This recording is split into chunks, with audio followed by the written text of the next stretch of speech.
Shall we start? No? Suno. Yeah, good evening all. Settle down quickly. Suno. Quickly we will complete. AS7 we are starting.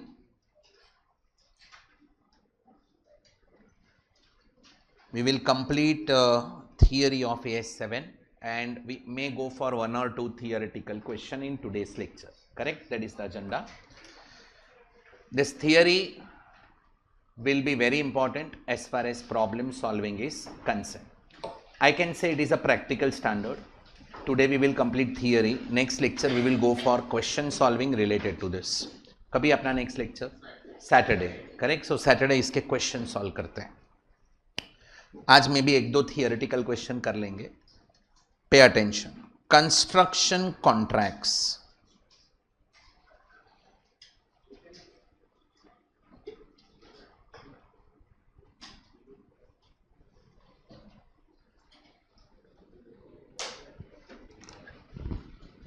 AS7 talks about construction contracts. सुनो सुनो सुनो वो first lecture आया सुनना इधर.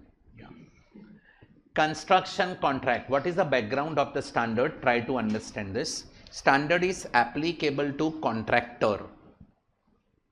Contractor will follow this particular accounting standard. It is not applicable to contractee, that is customer. Correct? Like I am L&T, I got one contract for construction of a flyover, which will take 3 years for completing that flyover, and government will give me 100 crore rupees. Like Atal Setu बनाने का अपने को contract मिला है. I am a contractor, correct? Government is contractee. AS7 is applicable to contractor. I hope you are understanding this, correct? What is the main objective of the standard? You know? You don't know. Pay attention. Main objective of the standard is to determine profit or loss of construction contract. मुझे profit और loss find करना है, correct? And allocation of contract revenue and contract cost. Contract revenue and contract cost को allocate करना है. That is our main objective. You remember what we had done in previous lecture?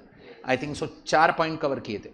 एक बार फटाफट revise करते हैं. Construction contracts are specifically negotiated for the construction of or combination of interrelated assets or for rendering of services or for destruction or restoration of asset. Correct? Yeah, standard is applicable to contractor. Main objective is to determine profit or loss and allocation of contract revenue and contract cost. याद है? पक्का? ये सब मैंने last lecture में करवाया था. You were not there? Okay, okay. उसके बाद we started types of contracts. There are 2 types of contracts: fixed price contracts, cost plus contract. Fixed price contract में क्या किया था बोलो? Price between 2 parties are already fixed. That is fixed price contract. Cost plus contractor will incur cost, contractee will reimburse that cost plus certain fixed percentage. Do you agree with this? That is cost plus contract. I think so हम इतना करके गए थे. याद है? Now we will go for next part. Combining contract and segmenting contract. Combining में लिखो पहले. First we will write meaning.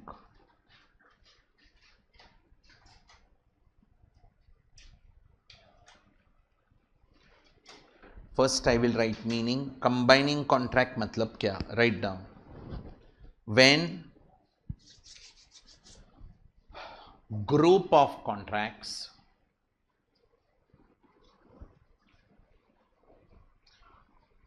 Bracket में many contracts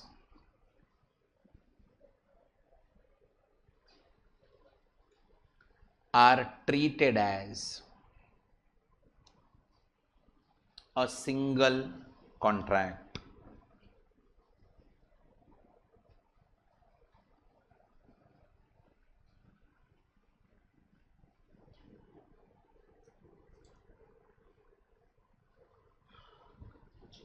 correct everybody? Segment in में लिखो, व्हेन कॉन्ट्रैक्ट कवर्स, सेगमेंटिंग में ऐसे लिखना था बेटा, एक के नीचे एक पॉइंट्स आएंगे अभी, ठीक है? एक मिनट रुक जाओ, पहले कंबाइनिंग कॉन्ट्रैक्ट कंप्लीट करते हैं, बाद में सेगमेंटिंग लिखवाता हूं, करेक्ट? कर देंगे।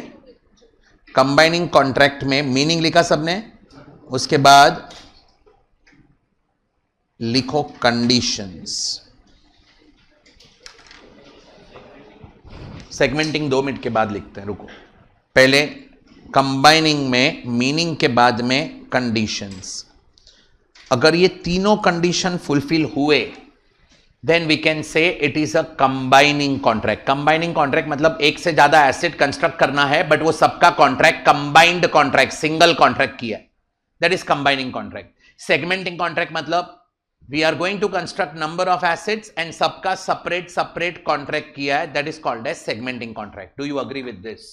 करेक्ट? 3 कंडीशंस दिए हैं, सुन लो। तीनों कंडीशन, तीनों या तो तीनों फुलफिल होंगे या तो तीनों फुलफिल नहीं होंगे। सुन लो इधर फटाफट। First one, when proposal for construction of all assets put together. मैं एलएनटी है, मेरे को 3 मेट्रो लाइन बनाने का प्रोजेक्ट का टेंडर भरना है, या तो मैं तीनों मेट्रो लाइन बनाने का प्रोजेक्ट का प्रपोजल साथ में डालेगा। Negotiation for all the contracts will be done together, साथ में नेगोशिएशन करेगा, प्राइस मटेरियल सब पे। एंड थर्ड, ऑल 3 कॉन्ट्रैक्ट्स और all the contracts are interrelated और interlinked, then we can say it is a combining contract. Agreed? What is segmenting contract? अलग अलग contracts रहेंगे जिसका मैं प्रपोजल भी अलग डालेगा। मेट्रो 1 का प्रपोजल अलग, मेट्रो 2 का प्रपोजल अलग, मेट्रो 3 का प्रपोजल अलग, टेंडर भरेगा अलग। Negotiation will be done separately, cost and revenue can be identified separately, then it is segmenting contract. ये समझा? थियोरेटिकल एक क्वेश्चन है, इसलिए थियरी पढ़ना पड़ेगा। Clear? Maximum questions are practical questions, but एक केस स्टडी वाला क्वेश्चन पूछ लिया था, तो we should be aware of this theory. Manageable? 3 condition है, 3 कंडीशन फुलफिल हुआ तो कंबाइनिंग रहेगा, इसके भी 3 कंडीशन है, ये 3 कंडीशन फुलफिल हुए तो ये सेगमेंटिंग रहेगा। अग्रीड? चलो लिखो इधर, पहले कंबाइनिंग में लिखो, the proposal submitted should be for all assets put together.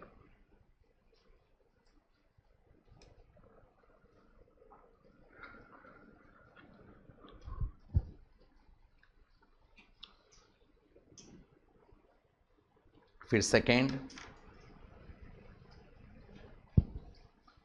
negotiation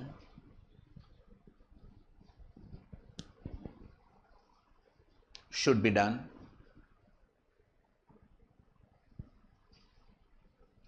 as a single package. Negotiation should be done as a single package. आगे, contract should be, okay, third one, contract should be interlinked or interrelated.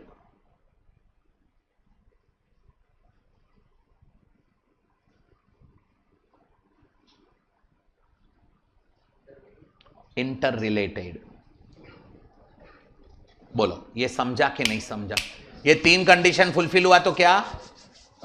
ये combining के सबका proposal साथ में डाला, सबका negotiation साथ में किया और तीनों एक दूसरे से रिलेटेड है, then it is combining contract, it is a combined contract. Agreed? Segmenting में आओ।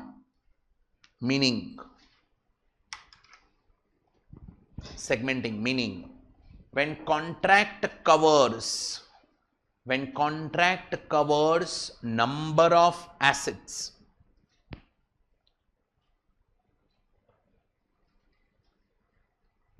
and the construction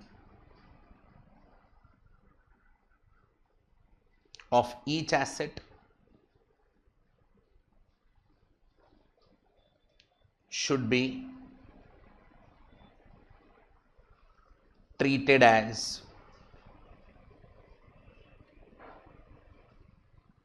a separate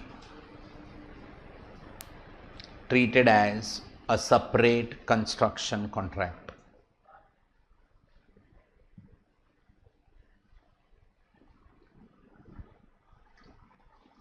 समझाइए, पक्का? कंडीशंस लिखो.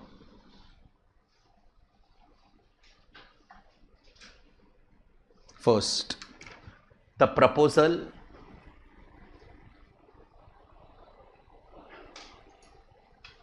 submitted should be for each asset.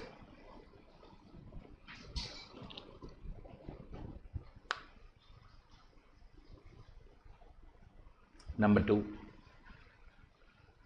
the negotiation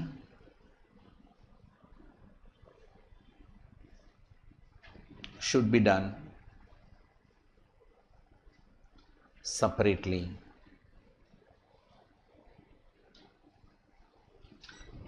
for each asset by negotiation should be done for each asset separately for each asset. किया यहां तक? Third one,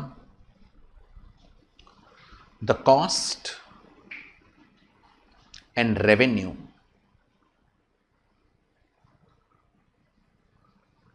of each asset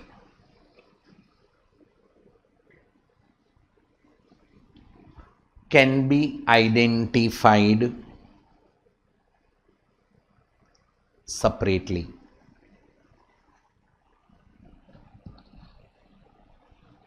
बस ये 3 condition fulfil हुए तो ये segmenting contract रहेगा. बोलो, can you remember this much? क्योंकि जो केस स्टडी वाले क्वेश्चन पूछते हैं इसमें स्टोरी दे देंगे, बोलेंगे चलो सर ये सेगमेंटिंग है कि कंबाइनिंग है, तो अपना जो भी आंसर रहेगा वो डायरेक्शन में आंसर लिखना पड़ेगा. If you are saying it is segmenting है सर, तो सेगमेंटिंग का मीनिंग लिखने का, फिर उसका 3 कंडीशन लिखने का. That's it. मैनेजेबल? हाँ, आगे बढ़ते हैं. अभी ध्यान देना, we are starting with next part. What is our objective? बोलो, what is the objective of the chapter? Determination of profit or loss. लिखो, profit or loss on construction contract.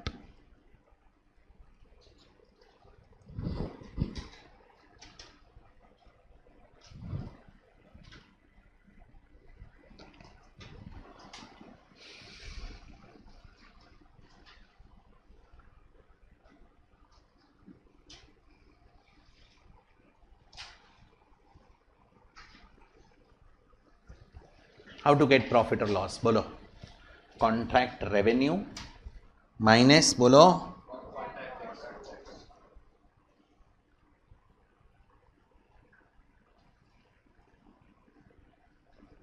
contract cost.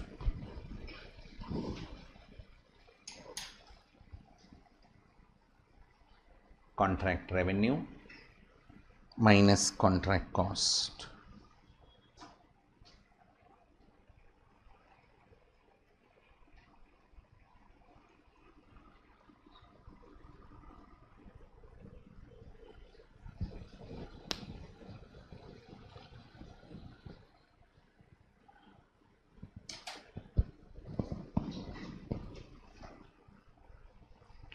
Contract profit और loss. बराबर है? हाँ, अभी जो next discussion है ना बहुत इंपॉर्टेंट है.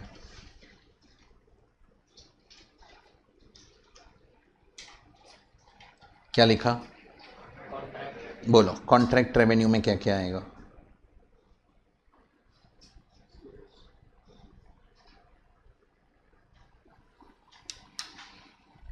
4 टाइप के रेवेन्यू रहेंगे। ध्यान से सुनना अभी। लेट अस से he had given me a contract for construction of a bungalow, correct, and the contract price decided between us is 1 crore rupees, 1 cr. Land uska tha, he is the owner of land. I am going to construct a bungalow which will take 3 years from now. 1 crore का contract है. This is contract price. What was the specification कि sir ground floor I required hall and kitchen and ground floor में I require car parking. Fair enough. First floor he requires 2 bedrooms. Second floor he requires 2 bedrooms and then terrace. This is his requirement. I said okay, I'll take 1 crore rupees and I will construct this bungalow. That 1 crore is called as what? Come on. You can say contract price or contract amount. Basic contract amount. Do you agree with this? And that contract amount 1 crore is my revenue. Recognize कैसे करना है वो बाद में decide करते हैं, but अभी ध्यान से सुनना, ये सब रेवेन्यू में दिखेगा अपने को. Contract amount, basic contract price is our revenue. Correct. Definitely subject to escalation. Subject to escalation. मैंने जो भी डिसाइड किया रहेगा accordingly escalation will be considered. Clear. Escalation I hope you all know, increase in the price due to inflation. Clear. Okay. It is agreed as per contract.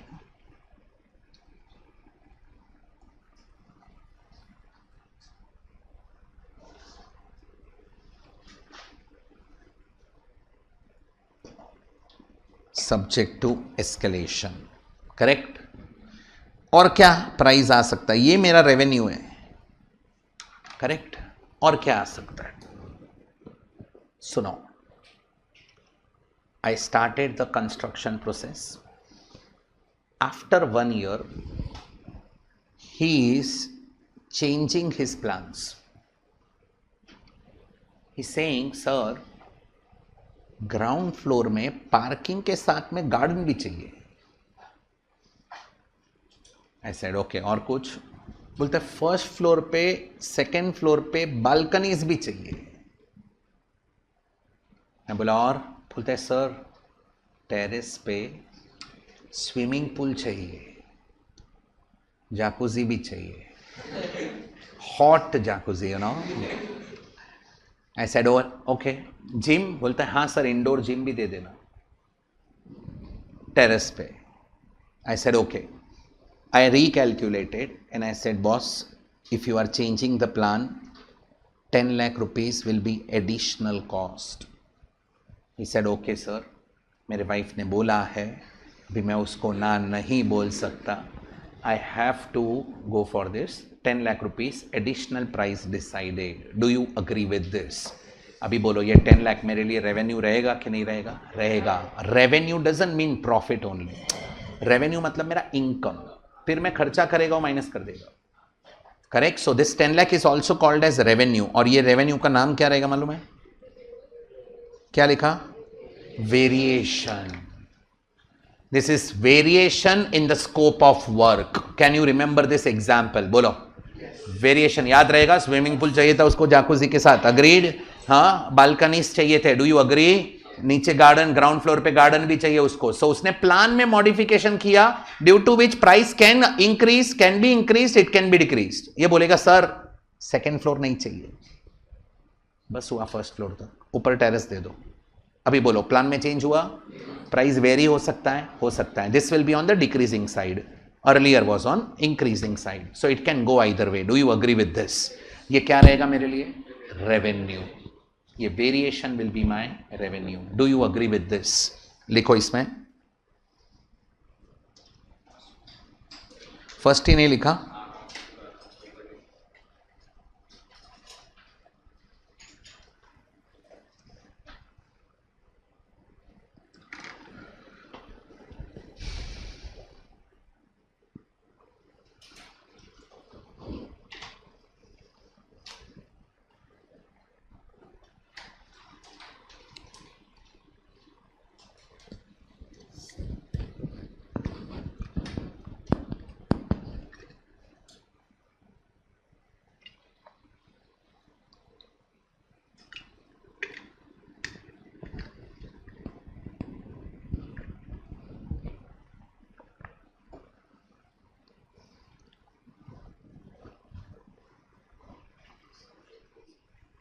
Subject to escalation.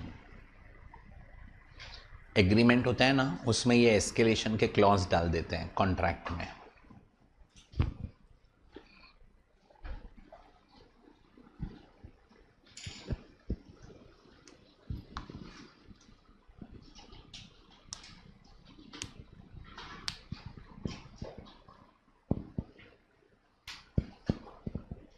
यहां तक clear? Second लिखा।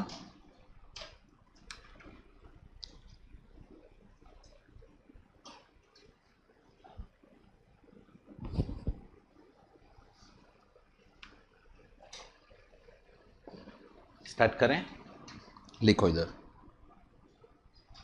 Increase,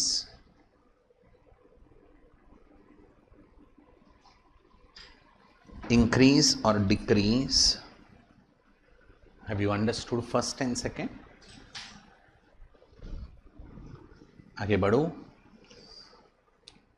claims,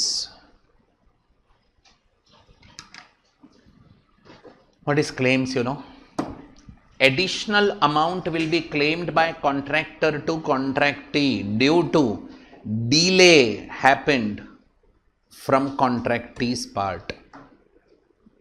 Example, see, I am constructing his bungalows. For deciding the color and the pattern of flooring, I was like, you have to come to the store and you have to decide, because you are going to reside in this bungalow. So you have to come with your family and you select which pattern you want, which material you want. I am insisting him since a month, okay, please, you all come with me to the store and finalize the flooring. My workers are sitting idle on the side. Correct? But he is delaying this process. Maybe he is not having sufficient working capital at present. Now what is happening due to that? You know, my workers are sitting idle on the site. I have to pay wages on daily basis. And due to his 1 month delay, I have to incur 50,000 rupees extra. Can I claim that 50,000 from him? Answer is absolutely yes. Additional cost incurred due to the failure from contractee part, additional cost we have incurred, we can reimburse that amount. We can claim this amount from the contractee. That is our revenue. Income में लिखूंगा उसको, क्योंकि सामने मैंने वो expenditure इंकर किया रहेगा. Do you agree with this? लिखो क्लेम में reimbursement of cost from customer,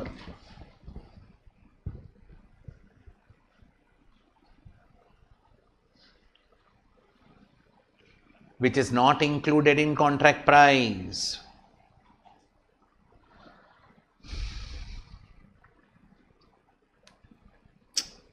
Which is not included in contract price. Correct? नीचे एरो करके example,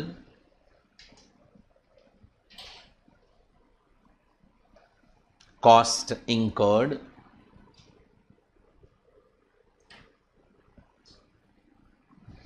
due to delay from the customer.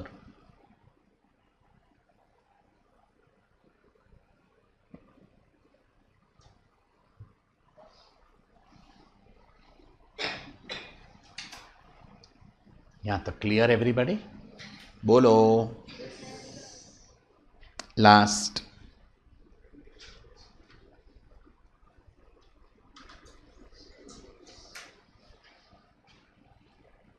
एक मिनट, मेरे को पूछो क्या डाउट है.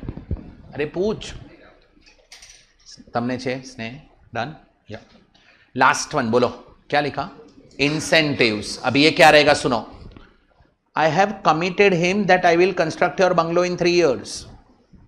So he had been shifted to or on rental basis.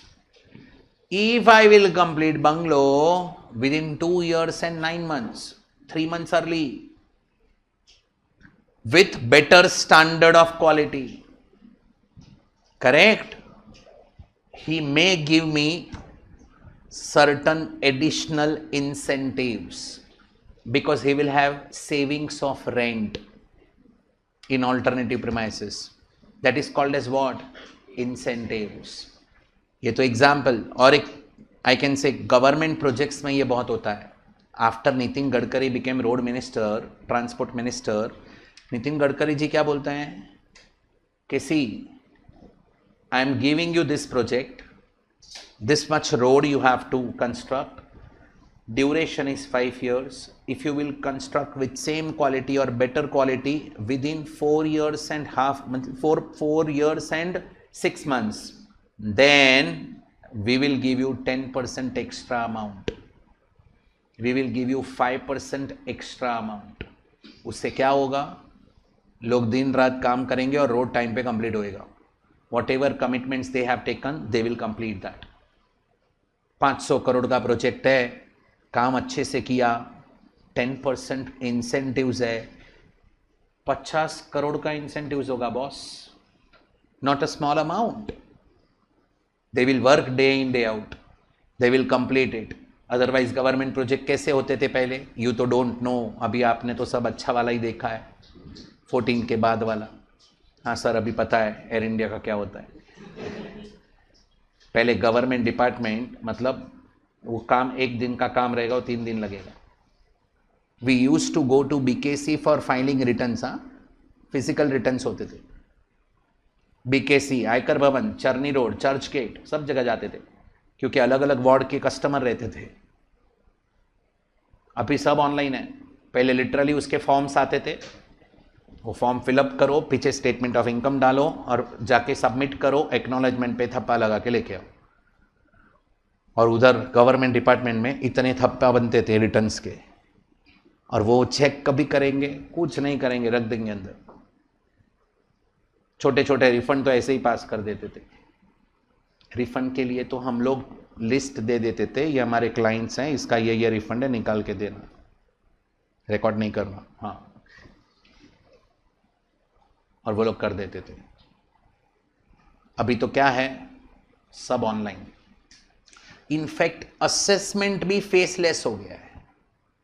Scrutiny आएगा ना, स्क्रूटीनी समझता है? इनकम टैक्स से नोटिस आया, उसको स्क्रूटीनी बोलते हैं. उसका हियरिंग जो होता है ना, वो हियरिंग भी फेसलेस हो चुका है. मतलब सामने कौन बैठा है नहीं पता है, वो ऑफिसर कहाँ का है किसी को भी नहीं पता है, वो इंडिया लेवल पे कहाँ से भी हो सकता है, और पूरा मीटिंग वो लोग रिकॉर्ड करते हैं. क्योंकि ये सब रेवेन्यू, सी ये यूपीएससी, ये सब आईएएस वाले जो भी होते हैं ना, वो लोग मेजॉरिटी कहाँ से रहते हैं मालूम है? हाँ, मतलब नॉर्थ में से, यूपी, बिहार, हरियाणा, यहाँ से रहते हैं. वो लोग को इंटरेस्ट किस में है? आईआरएस में जाने में बहुत इंटरेस्ट होता है, रेवेन्यू सर्विस में. रेवेन्यू सर्विस मतलब income tax department, tax departments, जिधर से गवर्नमेंट को रेवेन्यू मिल रहा है, उधर वो लोग खुद का रेवेन्यू बना सकते हैं ना बॉस. बोलो, सर्विस में जा, गवर्नमेंट का तो बहुत कुछ है. रेलवे सर्विस में जा, आर्मी में जा, आर्मी ऑफिसर बन, नहीं, उधर खुद का रेवेन्यू नहीं आएगा. ये अरविंद केजरीवाल, नाम सुना है ना? हाँ, आईआरएस था वो बॉस. हाँ, आईआईटीएन, करेक्ट. अलग लेवल का, यू नो, दिमाग अलग लेवल का था. फिर ही रियलाइज, यार इधर ज्यादा मिल नहीं रहा है, 50-100 करोड़ से क्या होगा, तो बोला चलो पॉलिटिक्स में जाते हैं. Then he entered in politics. अभी मे बी 5-1 हजार करोड़ तो उसका वेल्थ रहेगा मिनिमम.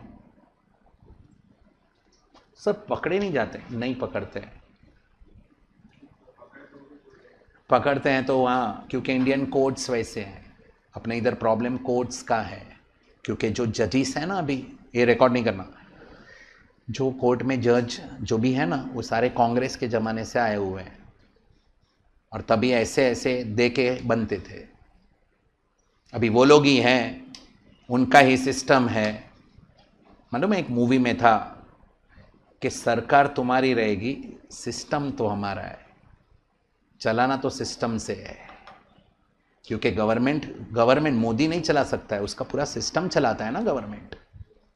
तो सरकार तुम चलाओ, जीते तुम हो, चलो चलाओ, सिस्टम हमारी है, चलने ही नहीं देगी तुम्हारी सरकार। ये स्ट्रांग कैंडिडेट है, इसीलिए लोग चला रहे हैं 10-12 साल से गवर्नमेंट। बाकी खाने का काम नहीं है कांग्रेस के सामने खड़ा रहने का। वो लोग फुल करप्टेड है, फुल, पूरा सिस्टम करप्ट रहता है नीचे से लेके ऊपर तक। करने का क्या? तुम कंप्लेन भी किसको करने जाएगा? वो कंप्लेन करेगा, वो पैसा मांग रहा है, हाँ तो दे दे, क्योंकि खुद के पास कट आने वाला है। ये राफेल बोल रहे थे ना कि मोदी ने पैसा खाया, तभी अपने को समझा कि पास्ट में जितने भी इक्विपमेंट के सौदे हुए हैं उसमें कांग्रेस पैसा खाता था। Bofors is one of the example, Rajiv Gandhi का केस है वो। मतलब सिक्योरिटी के लिए if you are ordering any country, Rafale France में ऑर्डर किया था हमने, करोड़ों रुपए का वो राफेल है, करेक्ट, 36 कुछ आए हैं मेरे ख्याल से, करेक्ट।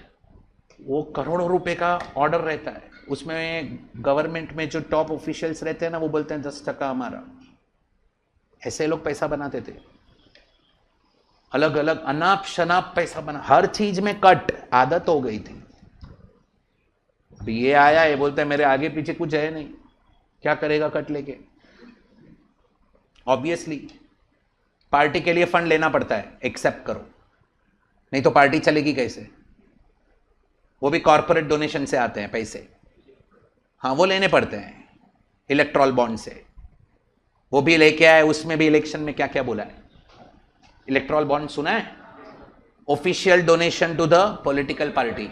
पहले भी देते थे डोनेशन, बट कैश में देते थे। किसने बोला नहीं, कैश नहीं, donation should be given through cheque और बैंक अकाउंट, डायरेक्ट ट्रांसफर। तो हम आपको बॉन्ड इश्यू करेंगे, इलेक्ट्रॉल बॉन्ड। तो सुप्रीम कोर्ट ने क्या बोला? नाम डिक्लेयर करो, किसने डोनेशन दिया, कौन से पार्टी को और कितना दिया। अब बोलेगा बरोबर है। अरे नाम डिक्लेयर करने से क्या होता है मालूम है? जब ये बॉन्ड इश्यू किए थे ना, बॉन्ड में एक टर्म कंडीशन था कि नाम डिस्क्लोज नहीं करेंगे, अगर आप हमको डोनेशन देंगे तो हम नाम डिस्क्लोज नहीं करेंगे आपका। अभी कैसे होता है सुनो, लाइक अंबानी ने बीजेपी को डोनेशन दिया, बरोबर है, नाम डिस्क्लोज नहीं करना है, लिखा है बॉन्ड में, सुप्रीम कोर्ट बोलता है नाम डिस्क्लोज करो। अभी सबको पता चल गया अंबानी ने मोदी को कितना डोनेशन दिया। अभी अंबानी का ऑफिसेस, अंबानी के फैक्ट्रीज बहुत सारे स्टेट में रहेंगे ना जहां कांग्रेस गवर्नमेंट है, वो परेशान करेगा, फिर उसको डोनेशन देना पड़ेगा, तभी वो शांत बैठेंगे। इसीलिए रूल आया था, अरुण जेटली जी लाए थे कि don't disclose the name. Supreme court बोलता है नहीं, डिस्क्लोज द नेम।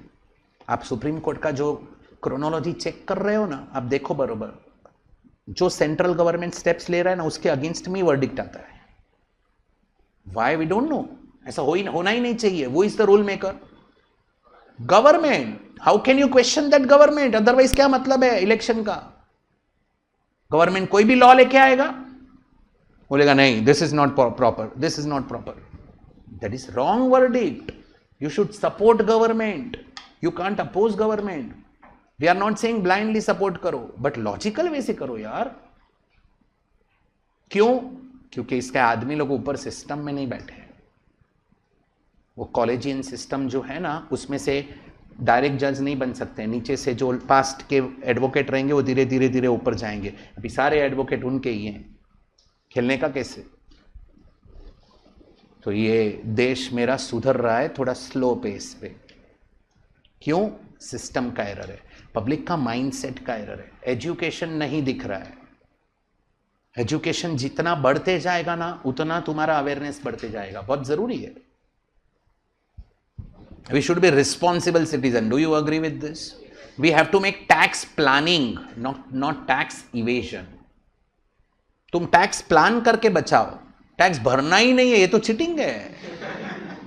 क्लाइंट का टैक्स बचाना है by doing appropriate tax planning, not tax evasion. अरे तू नहीं भरूं बेटो, चुने का ही नहीं था। अरे ये क्या हो गया?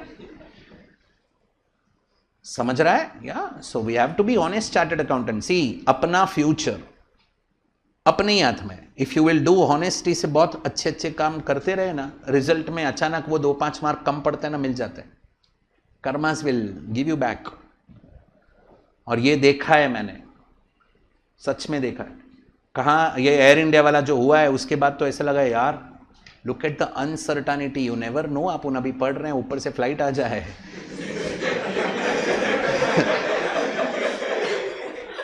वो बेचारे होटल, वो लोग मेस में खा रहे थे, नहीं, वो लोग कैंटीन में खाना खा रहे थे, अचानक में फ्लाइट आ गया। कितने जन तो बेचारे आइडेंटिफाई भी नहीं हो पा रहे हैं, कौन है क्या है। और जो बच गया वो बोल रहे हैं मुझे भी नहीं पता मैं कैसे बचा हूं। क्यों नहीं? अरे एक मिनट, उसका भी कुछ पर्पस रहेगा, वी डोंट नो, आज नहीं पता है हमें।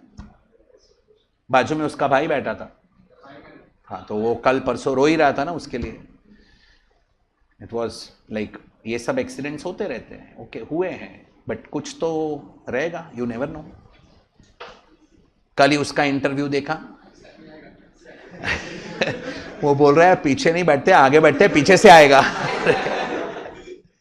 कल ही सीईओ है ना एयर इंडिया का, सीईओ, उनका इंटरव्यू देखा। What he said, you know, ये जो फ्लाइट क्रैश हुआ है, इसका इंजन हमने 31 मार्च को ही एक इंजन चेंज किया है, रिप्लेसमेंट हुआ है। और दूसरा 31 मार्च, अभी 3-4 महीने पहले। और दूसरा इंजन एएमसी हम लोग का वो ऑलरेडी चालू ही था, और एएमसी में अभी ड्यू है, एएमसी सितंबर मंथ में। हर 3 साल में एएमसी होता है। वो लोग एनुअल नहीं बोलते हैं, वो लोग 3-3 साल, क्योंकि जहाँ बोइंग है ना, बोइंग का था, Boeing is US based company, जिसका एएमसी टर्की के पास था, टर्की के कोई कंपनी के पास है। वो बोला फ्लाइट हम चेक करके ही बेचते हैं, सब प्रॉपर ही था। अभी यू नेवर नो क्या हुआ है, ह्यूमन एरर तो मुझे नहीं लग रहा है, क्योंकि पायलट को खुद को थोड़ी जाना है। और आप देखेंगे ना इमेज तो समझेगा, फ्लाइट तो ऊपर के ही मोड में और नीचे बैठते जा रहे हैं, मतलब उसको थ्रस्ट नहीं मिला, बाकी तो उसने जो मोशन तो परफेक्ट था, नीचे नीचे नीचे आ रहा है, यही पोजीशन तो होता है ये सब। हेलो, तभी ये कोई पैसे काम नहीं आएंगे, उससे अच्छा काम किया है तो बच जाएंगे, वो बचा है वैसे, याद रखना। So you should be a honest chartered accountant. ये अपना जो टैग है ना चोर अकाउंटेंट का, सीए मतलब चोर अकाउंटेंट, इसको निकालना है। Chartered accountant, the king of accounts. क्योंकि बहुत सारे चार्टर्ड मैं देखता हूं, ब्लैक वाइट मतलब क्या है, क्या लेवल तक लेके जाएंगे, अल्टीमेटली फिर कंट्री सफर करता है ना यार। 5% लोग ही टैक्स भरते हैं, direct tax, not advisable, not acceptable, I can से। टैक्स रहेगा तो सिक्योरिटी रहेगा, बाकी तो देखो इजराइल वाले इधर फेंक रहे हैं, ईरान वाले इधर फेंक रहे हैं। इधर इजराइल है, ईरान चालू है, उधर रशिया यूक्रेन चालू है, इधर थोड़ा पाकिस्तान थोड़ा मस्ती किया तो अपना वाला मार के आ गया, ठोक के आया, वो छोड़ता नहीं है अपना वाला, चुपचाप आके वापस बैठ भी जाता है, मैंने कुछ नहीं किया है, वो लोग ने छेड़ा, हमने कुछ नहीं किया, हमसे जो करना था हम 2-4 ब्रह्मोस डाला, खत्म किया। उसके बाद ब्रह्मोस का डिमांड कितना बढ़ गया मालूम है? हाँ, रशिया वाले का भी बढ़ गया, S-400 का। रशिया उधर खुद के उधर तो वो लोग डिफेंड कर ही नहीं पा रहे हैं, उसका सिस्टम इधर लाए तो डिफेंड हो गया इंडिया, देखा कि नहीं। एनीवेज आगे बढ़ते हैं, shall we proceed. You are from Kuwait, correct? It is near to Dubai, correct, okay. Iran, Iran से। चलो आगे बढ़ते हैं, shall we proceed. Okay, so point of discussion. एक मिनट, तुमने इंसेंटिव्स लिखा कि नहीं? इंसेंटिव्स नहीं लिखा? इंसेंटिव्स बोलो, कभी क्या कभी मिलेगा, एक बार बता तो दो। When we will get incentives, come on. हाँ, बिफोर टाइम और स्टैंडर्ड क्वालिटी इज मेंटेन्ड और may be exceeded, performance standard is maintained और exceeded and work is completed before time, then we may get what? Incentives. कभी कभी contract में लिख के ही पहले से दे देते हैं कि you will get incentives if you will complete your contract with in stipulated time. ऐसे 1-2 क्वेश्चन है, अग्रीड, सो वेरिएशन मिलेगा, वेरिएशन इज अवर रेवेन्यू। लिखो क्विकली, फटाफट, एडिशनल अमाउंट, वेरिएशन में लिखो एडिशनल अमाउंट, सॉरी इंसेंटिव्स में लिखो एडिशनल अमाउंट रिसीव्ड और receivable if performance standard are met or exceeded.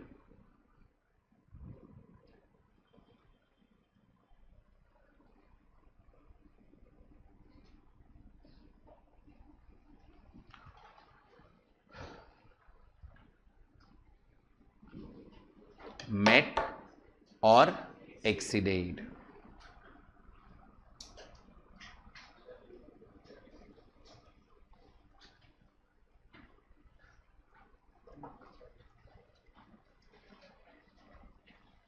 सुनो, a listen quickly.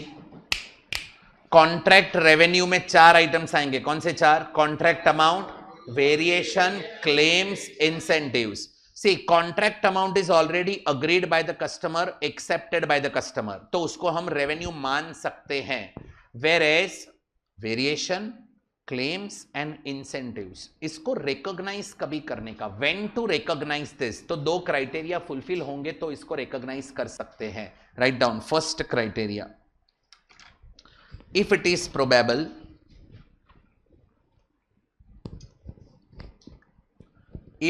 probable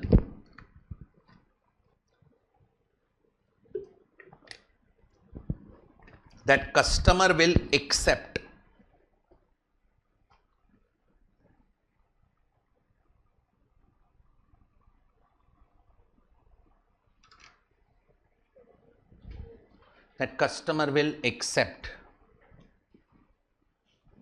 and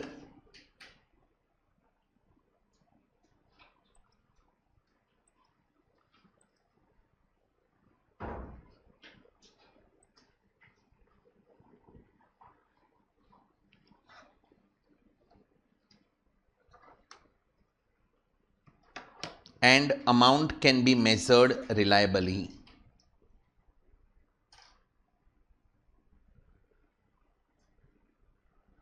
An amount can be measured reliably. There are 2 criteria for what? For these 3. 1, 2 और 3. For these 3 there are 3 criteria कि customer accept करेगा तो ही हम बोल सकते हैं हमारा रेवेन्यू है। अमाउंट पता रहेगा तो ही हम बोल सकते हैं हमारा रेवेन्यू है। अगर कस्टमर बोलेगा कि देखते हैं, I will pay you certain amount but not 10 lakhs, he has modified the plan, he had changed the plan, now he's ready to pay, but what amount we don't know, he said I will give you some amount, then we cannot recognize that as a revenue. Agreed? चलो, ये क्या complete किया? Contract revenue. आगे फटाफट, contract cost. Contract cost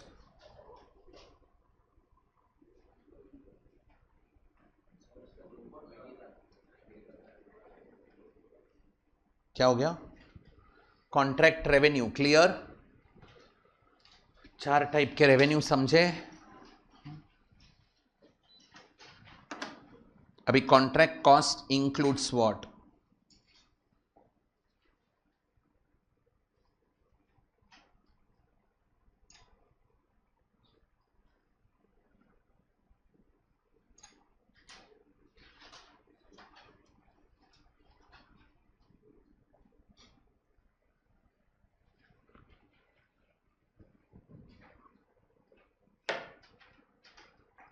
direct cost और specific cost.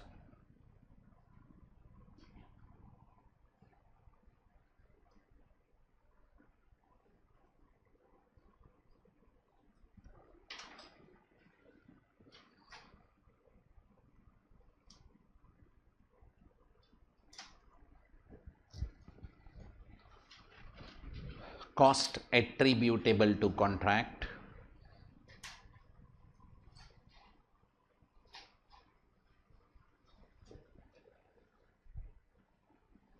And third क्या है? Other cost.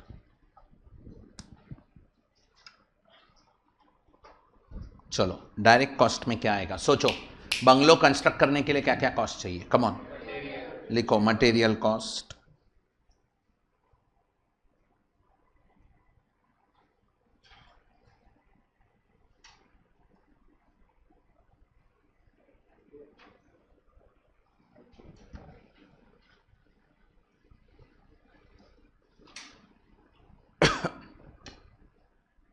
Site labour cost, यहां तक क्लियर? पक्का? अभी बोलो और क्या चाहिए? बंगलो बनाने के लिए और क्या खर्चा होगा? Equipments, but equipments capital expenditure है, कैपेक्स है। तो इक्विपमेंट अगर खुद का रहेगा तो डेप्रिसिएशन चार्ज करेंगे, एंड अगर रेंट पे लिया रहेगा तो हायर चार्जेस चार्ज करेंगे। Do you agree with this? Higher charges of equipments, या फिर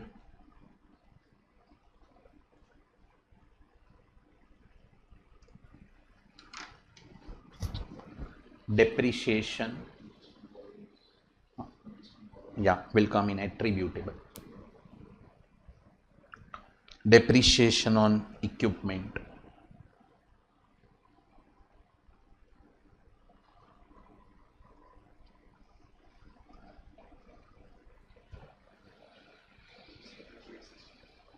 borrowing cost.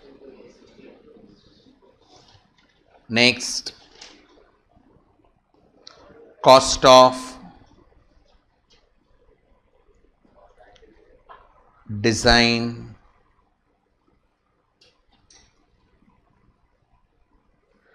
technical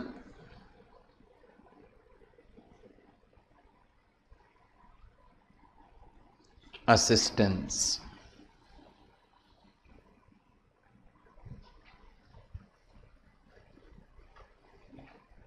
technical assistance, ये सारे कॉस्ट होंगे। Do you agree? Attributable cost word समझता है क्या? डायरेक्ट कॉस्ट वर्ड समझता है, which is specifically related to that contract only, directly related to that contract, which will be debited to contract PNL account. ये मैंने last lecture में बात किया। हाँ, कॉन्ट्रैक्ट पीएनएल अकाउंट को हम डेबिट करेंगे, that is specific cost. Now attributable cost means which is incurred on blanket basis. Blanket मतलब ओवरऑल बेसिस, उसमें से part of the cost is related to this contract, it is called as attributable to this contract, allocable to this contract. नहीं ऐसे नहीं। I have taken loan for 4 projects together, तो हाँ, तो वो लोन पे जो इंटरेस्ट पे करेगा दैट इज अ कॉस्ट। वो कॉस्ट ये प्रोजेक्ट में कितना जाएगा, तो दैट इज एट्रीब्यूटेबल। जितना लोन इधर यूज किया उसका बोरोइंग कॉस्ट इधर जाएगा। फिर मैंने इंश्योरेंस निकाला है, लाइक जितने मेरे प्रोजेक्ट ऑन गोइंग है सबका एक साथ में इंश्योरेंस निकाला है, उसका प्रीमियम साथ में पे कर रहा हूं। I will allocate that insurance premium cost to this contract, that is called as attributable cost. Understood? Write down, लिखो इसमें insurance,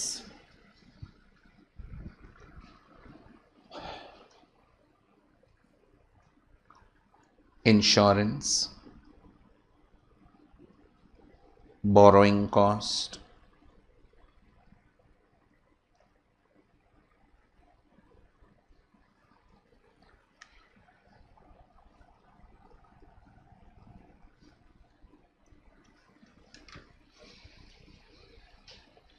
construction overheads, other overheads,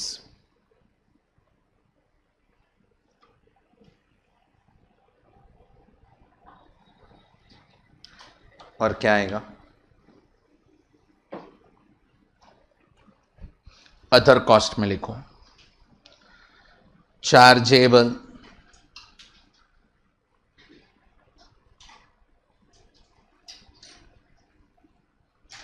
as per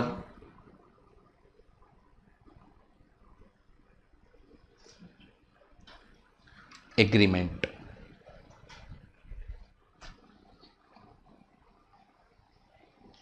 chargeable as per agreement.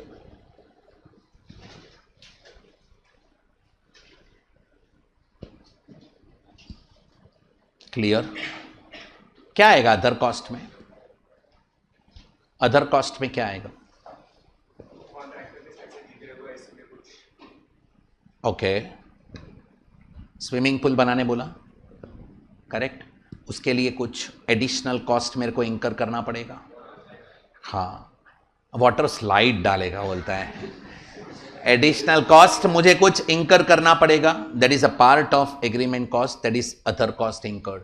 Gym बनाने बोला, gym के equipments बाहर से purchase करने पड़ेंगे, definitely ये मैं इसको ही चार्ज करने वाला है, correct, that is our other cost incurred and definitely we are going to charge to the customer.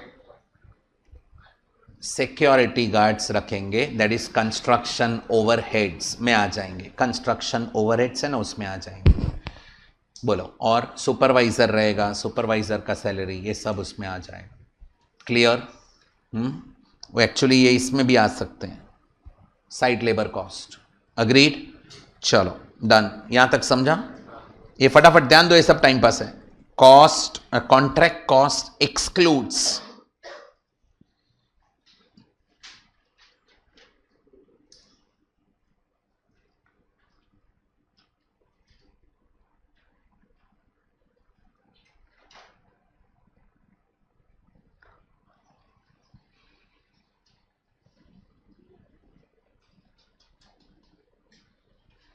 contract cost excludes, first बोलो, लिखो, general admin cost,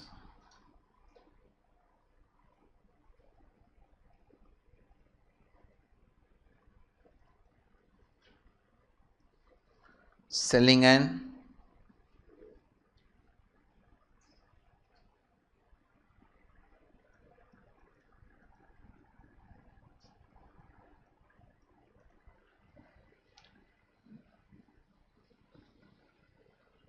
marketing cost.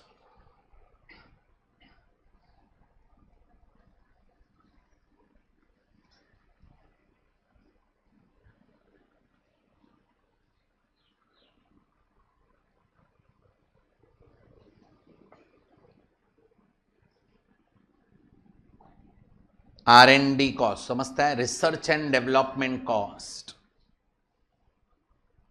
Depreciation on idle plant and equipment. If plant and equipment is used for the contract, then depreciation will be considered as a contract cost. Idle plant and equipment depreciation will not be a part of contract cost. It will not be a part of contract cost. मतलब contract P&L में नहीं जाएगा, किधर जाएगा? लिखो इधर, these costs will be charged to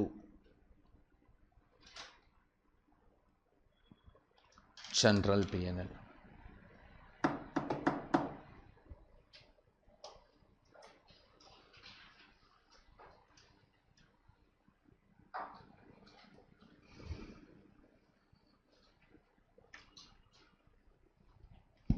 इधर तक समझा क्या? एवरीबॉडी बोलो। चलो अभी है ना, we will talk about contract revenue and contract expense का बात किया। अभी ध्यान देना, नेक्स्ट 15-20 मिनट स्टैंडर्ड का थियरी कंप्लीट करके दूंगा। नेक्स्ट रिकॉग्निशन, ये हर क्वेश्चन में मेरे को लिखना पड़ेगा। रिकॉग्निशन बोलो, कॉन्ट्रैक्ट रेवेन्यू कैसे रिकॉग्नाइज करेंगे? थिंक, हाँ बोलो, डिस्कशन हुआ है परसेंटेज कंप्लीशन बेसिस पे। Let us take one example, he had given me a contract for bungalow construction 1 crore का उसने मेरे को रेवेन्यू ऑफर किया है, that 1 crore is my income. Do you agree with this? 1 crore is which year income? It will take 3 years to construct the bungalow. So it is which year income? First year, second year, third year? All 3 years, correct? On what basis we will recognize? Percentage completion basis. In first year, if I will complete 30% of the work, so 30 lakhs will be my first year revenue. Second year 40% work, 40 lakhs is my second year revenue, and balance last year revenue. Understood? Correct? So recognition बहुत important है. Major focus of the standard is on recognition of contract revenue. बाकी सारे revenue AS9 में बात करेंगे, because AS9 is revenue recognition. Contract revenue, second, stage of completion basis. इसको stage of completion भी बोलते हैं, percentage completion भी बोलते हैं. Do you agree with this? एक contract revenue कैसे recognize होगा, वो समझा कि नहीं समझा? नेक्स्ट क्या लिखा?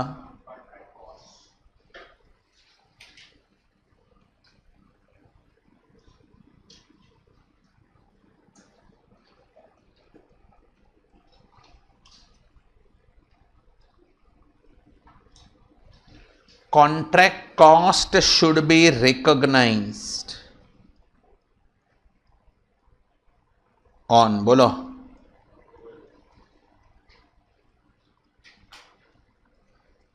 I agree, accrual.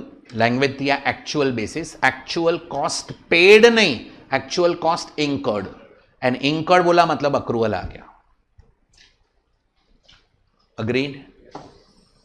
ये हर क्वेश्चन में लिखना पड़ेगा. As per AS7 construction contract, contract revenue should be recognised on percentage completion basis and contract cost should be recognised on actual basis. ये प्रोविजन है. आज अपने पास टाइम है, मे बी 1 से 2 क्वेश्चन कर देंगे. Clear? Shall I proceed? A percentage completion कैसे find करेंगे?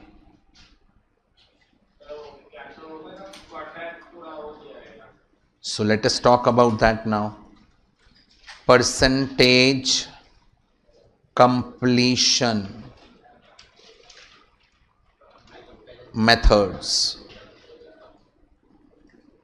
कैसे फाइंड करने का?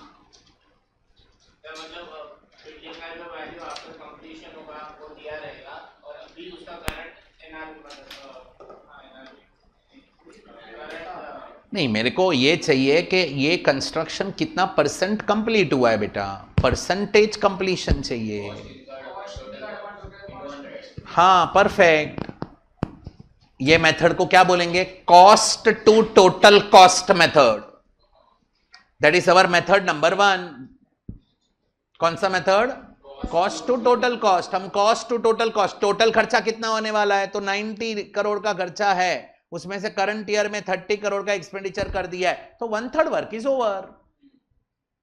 अग्रीड?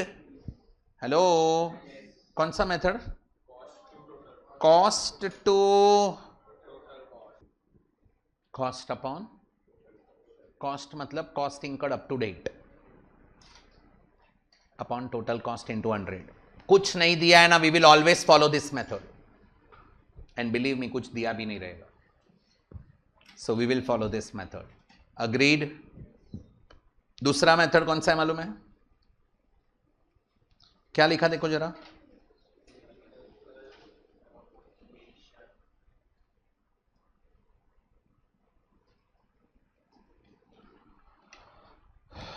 Physical completion method. ये क्या होता है?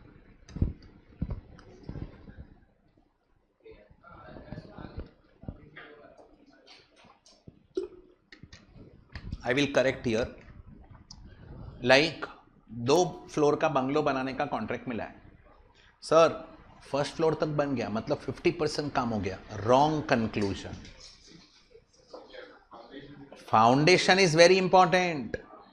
आप रियल एस्टेट समझो. जाने का कभी रियल एस्टेट में इंक्वायरी करने. इंक्वायरी करने में क्या है, पैसा थोड़ी लेते हैं. इंक्वायरी करने जाने का you will come to know slab wise पैसे रहते हैं. बेस होता है ना जो, उसको प्लिंथ बोलते हैं. कि प्लिंथ को बहुत टाइम लगता है कंस्ट्रक्ट करने को, मे बी 6 months। प्लिंथ हो गया ना, फिर एक एक स्लैब 15 डेज में लोग चढ़ा देते हैं। माई वन कंस्ट्रक्शन फॉलो करते हैं आजकल। तो माई वन में कैसा है, पहले कैसा था, 4 पिलर होते थे, अभी पूरा वॉल ही पिलर है, वॉल ऊपर तक लेके जाते हैं। और जो ब्रिक्स हैं वो रेड कलर के ब्रिक्स नहीं है, अभी कंक्रीट के ब्रिक्स हैं, वो बहुत हल्के वाले हैं, मतलब लाइट वेट है, तो बिल्डिंग पे वेट भी बहुत नहीं आता है। बट घर पे ड्रिल करते हैं तो पूरा बाहर आता है। My one construction 15 days 1 slab, मतलब आई कैन से प्लिंथ हो गया ना, उसके बाद में 30 floors का बिल्डिंग है ना, तो ये 3 साल में तो आराम से वो लोग कर देंगे। ये सब कंस्ट्रक्शन हमारा उधर चालू है, तो हम लोग का इंक्वायरी बहुत चलते रहता है। सब मैनेजर्स वगैरह से कभी सेल्स गैलरी में चले गए कि क्या है, कभी तक होएगा, क्यों इतना दिन, कौन सा टेक्नोलॉजी यूज़ कर रहे हो, लीकेज का इशू रहेगा नहीं रहेगा। इतना बड़े बड़े प्रोजेक्ट में लीकेज का इशू है, हमारे प्रोजेक्ट में लीकेज अब तक नहीं हुआ, 10 साल हुए प्रोजेक्ट को। Be it Oberoi, be it green Runwal, दोनों में लीकेज का इशू है। ग्रीन रुनवाल में one of my friend has taken flat 4 के 5 BHK था, में भी लीकेज का इशू है। 20 लाख रुपए का काम करवाया केमिकल डाल के, तभी उसका लीकेज बंद हुआ। Internally 20 lakhs rupees expenditure. समझ रहा है? सो ये सब थोड़ा बहुत अपने को नॉलेज रखने का। ऐसी अब बड़ा चार्टर्ड बनने वाला है, यही सोचना है, प्रैक्टिस करने वाला है। तुम लोग तो प्रैक्टिस के बारे में सोचने का। Then sky is the limit. For definitely for first 2-3 years you can go and take experience in big 4 or mid-size firms, which is required. बाकी प्रैक्टिस, पापा का प्रैक्टिस है, अच्छा है, फॉलो करो, कैरी करो, नहीं है तो बनाओ। Practice will give you good amount.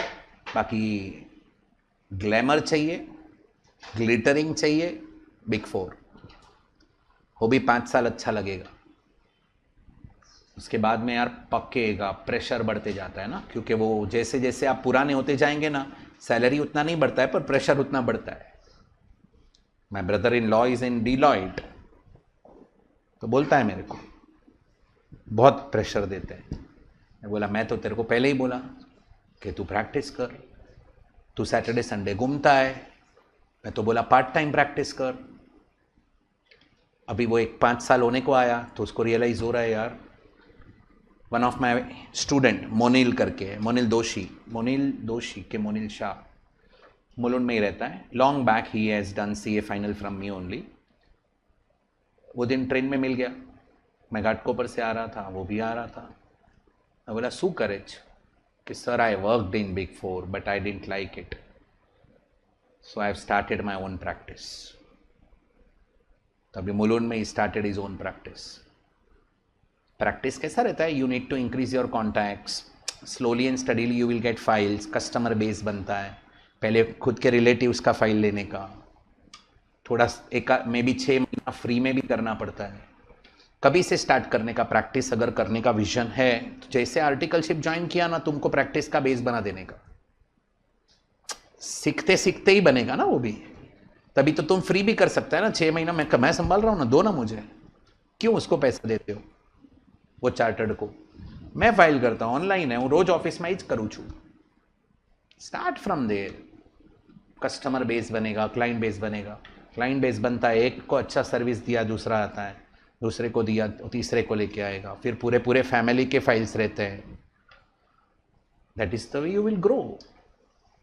पर वो सोचना पड़ता है, 2 से 3 साल at least you have to keep patience. Patience है, then sky is the limit. सामने ऑफिस बनाया ना, कभी जाके देख के आने का।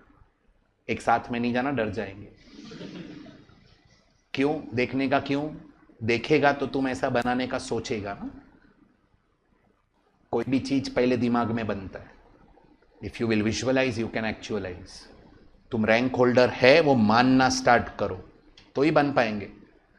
You have to visualise the things. Dhirubhai Ambani बोल के गए सपने देखना सीखो। सर उसके लिए थोड़ा सोना ज्यादा पड़ता है ना? नहीं, ऐसे सपने देखो कि नींद कम हो जाए। समझ रहा है? Think about, seriously think about practice. I am not expecting 100% crowd practice के लिए जाएगा, but it is a good idea. You can think about it.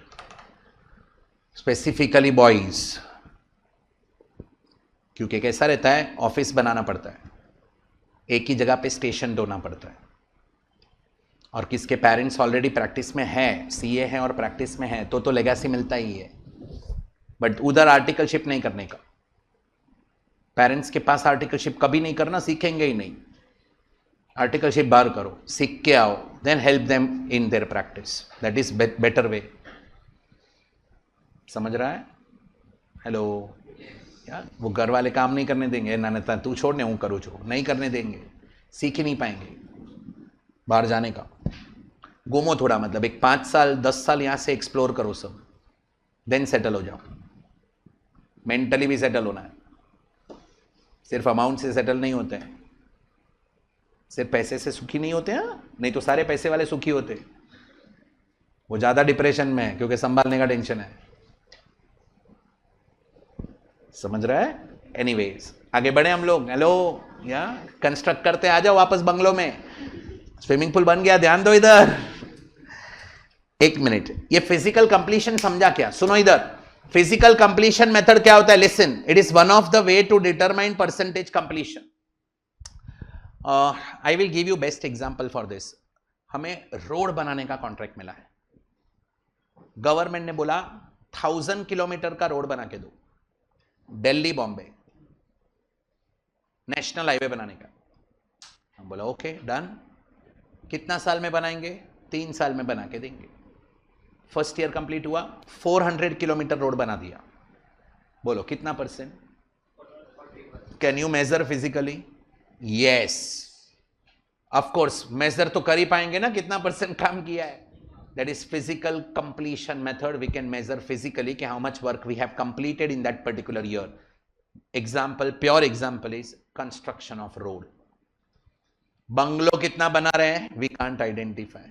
There percentage completion cost to total cost basis पे जाने का. Agreed? Hello. And अगर okay, इसका एक example, construction of road. And here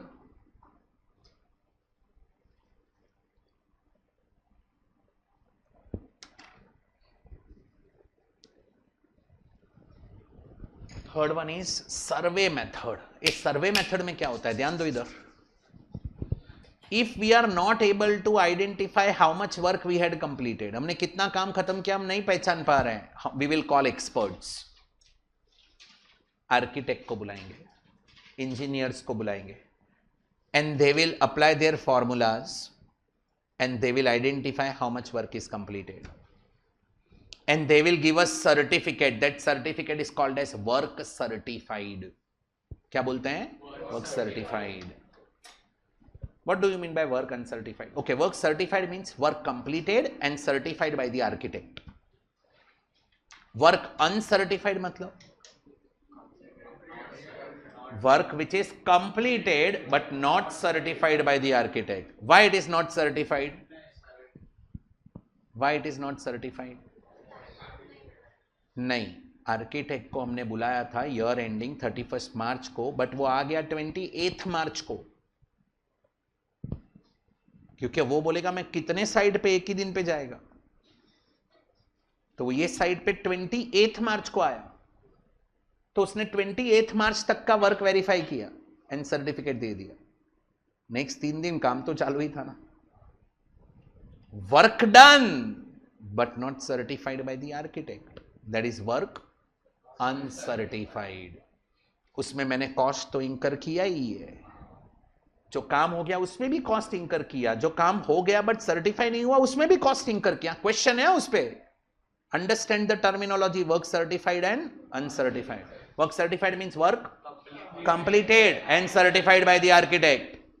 work uncertified completed but not certified by the architect. दोनों में खर्चा हुआ है, अपना कॉन्ट्रैक्टर का दोनों में खर्चा हुआ है. अग्रीड? या write down here. In this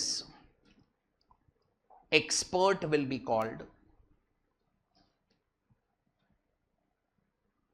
and he will certify the work. Expert will be called and he will certify the work.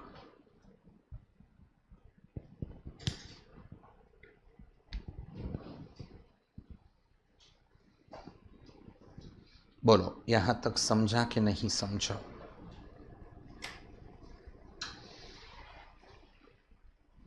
We are done with profit और loss.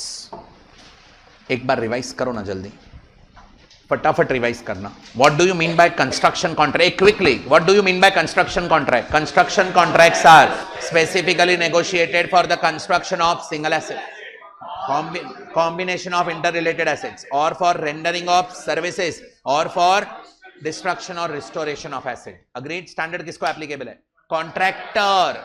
Agreed? Contractor, not to contractee. Main objective, determination of profit or loss or allocation of contract revenue or contract cost on year-to-year basis. Do you agree with this?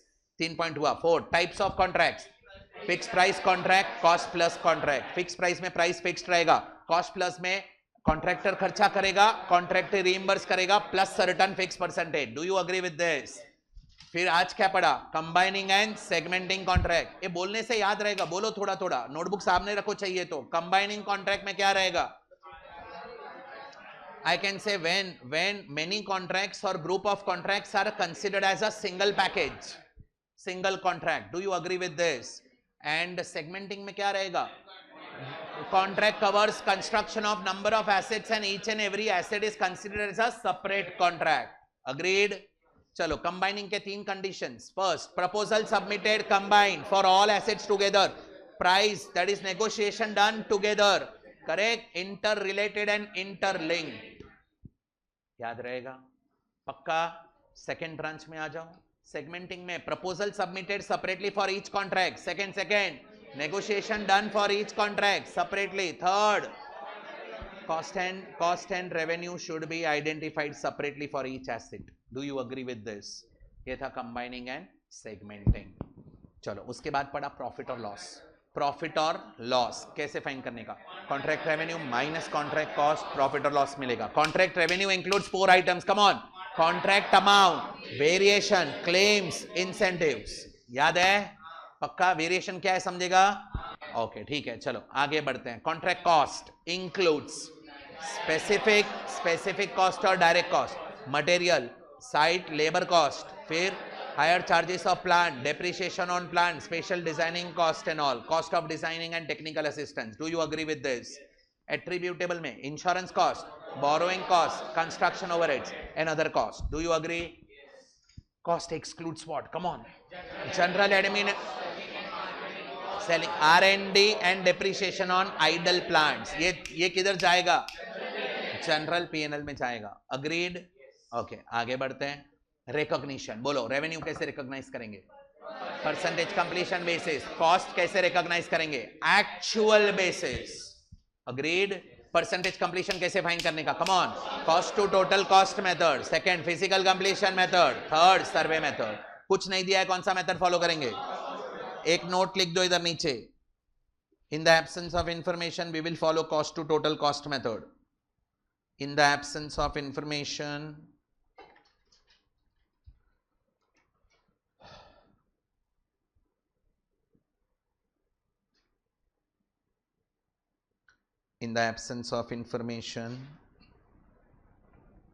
we will follow cost to total cost method.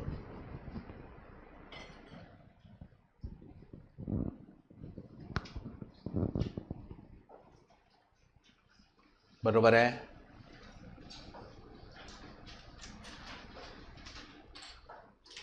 Last concept I can से, इसके बाद disclosure है. Disclosure आज नहीं करेंगे, वो appropriate time पे next lecture में करवाऊंगा, बट उसके लिए बाद में जगह छोड़ते हैं. पहले ये लिख लो, प्रोविजन फॉर एक्सपेक्टेड लॉस.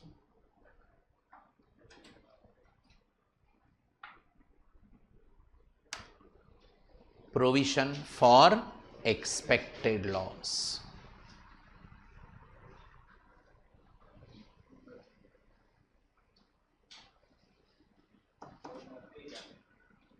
कहाँ? आज मंथ वैसा है। नहीं सच में ग्रुप में जा रहे हैं लोग, इंडिविजुअल नहीं जा रहे, ग्रुप में ज्यादा जा रहे हैं। क्या बोल रहे हैं? सुनो, listen. At the end of first year, listen year, provision कैसे करना है, कभी करना है। At the end of first year, if you will realise that total contract cost will exceed total contract revenue. Beginning of first year में तो contract profit making था, इसीलिए तो चालू किया। एक साल कंप्लीट हो गया। At the end of first year you are realising कि contract cost is more than contract revenue, मतलब कॉन्ट्रैक्ट में लॉस होने वाला है। ये लॉस एक्चुअल है कि एक्सपेक्टेड? थोड़ा एक्चुअल भी हो सकता है क्योंकि करंट ईयर कंप्लीट हो गया है, और थोड़ा एक्सपेक्टेड भी हो सकता है। एक्चुअल लॉस तो एनीवेज पीएनएल में रहेगा, but estimated loss, expected loss, future में जो लॉस होने वाला है वो दिख रहा है, उसका मेरे को क्या करना पड़ेगा? प्रोविजन करना पड़ेगा। एग्जाम्पल दे रहा हूं, सुन लेना। 1 करोड़ का कॉन्ट्रैक्ट है बंगलो बनाने का, फर्स्ट ईयर कंप्लीट हुआ, मैंने 40 लाख रुपया ऑलरेडी खर्चा कर दिया है। मैं कौन है? Contractor. I have already spend 40 lakh rupees. अभी फर्स्ट ईयर का एंड आया, अभी मैं एस्टिमेट कर रहा हूं कि और कितना खर्चा करने का है, तो पता चला और 70 लाख का एक्सपेंडिचर बाकी है। सो 40 + 70, 1 करोड़ 10 लाख का खर्चा होने वाला है। रेवेन्यू कितना आएगा? 1 करोड़। सो मेरे को दिख रहा है कि there will be expected loss. उसका मैं क्या करेगा? प्रोविजन क्रिएट करेगा। Yes sir. But that loss is not due to escalation. Escalation रहेगा तो मैं रेवेन्यू में भी ऐड करेगा, कॉस्ट में भी ऐड करेगा। मतलब आई कैन से कॉस्ट में तो वो इंक्लूड ही रहेगा क्योंकि प्राइस जो भी पे किया रहेगा वो एस्केलेटेड रहेगा। ये अपने मिस्टेक के कारण हुआ है, एडिशनल कॉस्ट। कौन है? हाँ, नहीं ऑफ कोर्स ना सर। मटेरियल का लाइक सीमेंट है तो सीमेंट 1 किलो पहले क्या भाव था जब भी डिसाइड किया, तो तभी 1 किलो 100 रुपीज का था, अभी 1 किलो 102 रुपीज में है। करेक्ट। तो मैंने ऑलरेडी 5% एस्केलेशन तो जब भी कोट किया था तभी मैंने कंसिडर कर ही लिया था। उसके ऊपर प्राइस जाएगा तो he is ready to bear. अभी इसमें due to our mistake if loss is going to occur, why that contractee will pay? समझ रहा है? तो मेरे को क्या करना चाहिए? प्रोविजन करना चाहिए। बेसिकली क्या हुआ रहेगा मालूम है? अपना मिस्टेक में वेस्टेज बढ़ गया रहेगा, मटेरियल का वेस्टेज हुआ रहेगा। जो मटेरियल साइड पे लेके आया हूं उसमें कुछ तो ये लोग ने गड़बड़ किया रहेगा या वेस्ट हुआ रहेगा, इसके कारण मेरे को अभी लग रहा है कि खर्चा ज्यादा हो चुका है फर्स्ट ईयर में और इतना बाकी है। एक्चुअली 30 लाख का एक्सपेंडिचर होना चाहिए था, मेरा 40 हो चुका है और 70 बाकी है। तो मैं नेक्स्ट ईयर क्या करेगा? I can reduce the wastage. और ये लॉस एक्चुअली नहीं हो रहा है, एक्सपेक्टेड है। कैसा हो सकता है? करेक्ट। ये क्या कर रहा है? वो वीडियो गेम खेल रहा है। तो बेटा नेक्स्ट लेक्चर है, इससे भी नहीं आने वाला। आएगा ना? एग्जाम दिया नहीं दिया? दिया ना बीकॉम का कि फाउंडेशन? फाउंडेशन ये सिलेबस में है, ये स्टैंडर्ड क्वेश्चन 1 में दिखता है, कंपलसरी क्वेश्चन है। आई hope you all no, compulsory question attempt नहीं किया तो पेपर चेक नहीं करते। ऐसा एक फाउंडेशन में किया है नहीं किया? कंपलसरी बोला मतलब कंपलसरी अटेम्प्ट करने का, whether you know the answer और यू डोंट नो, अटेम्प्ट करना जरूरी है। ऐसा पास्ट में 1-2 पेपर में हुआ है, they did not check the paper. नहीं, लास्ट कंपलसरी नहीं होता है, क्वेश्चन नंबर 1। ऐसा थोड़ी है यार, मिडल में करने का कभी भी 2 घंटे के बाद। लास्ट में करेगा, रह गया तो वापस बुलाते। उधर डैश आता है, डैश समझता है? नहीं, एटलीस्ट क्वेश्चन नंबर लिख के आ, पार्टी का नाम लिख के आ, उसको अटेम्प्ट बोलते हैं। हाँ, मेरे को नहीं आया, मैं 4 बार पढ़ा। घर पे, क्योंकि रह गया था। अटेम्प्ट करना जरूरी है, करेक्ट। ए तू थोड़ा तो ध्यान दे यार, तू सुनता तो भी आ जाता। तू नेक्स्ट लेक्चर आवीस જ નહીં, મને खबर છે પાક્કું। चलो જોઈએ, ये लेके आना इसको। कब है बोलता है, कब है बता, मैं नहीं आएगा। सुनो, listen listen, A listen. So what is expected loss? We have already incurred certain expenditure, and I can say more further expenditure we are going to incur in the future. So total contract cost is exceeding total contract revenue, so there will be a expected loss. For that we have to create provision. Clear? अभी मेरे को बोलो, provision create करेंगे तो entry क्या आएगा? बोलो। Provision तो पीएनएल से ही होता है ना, कोई भी प्रोविजन करना है पीएनएल से होता है। एक minute, which P&L? Contract P&L, general P&L नहीं, contract PNL account debit to provision for expected loss. Do you agree with this? पक्का? डाउट? क्लियर? लिखो, ये स्टेटमेंट हर क्वेश्चन में लिखना पड़ेगा जो मैं अभी लिखवा रहा है। लिखो, when it is probable, when it is probable that the total contract cost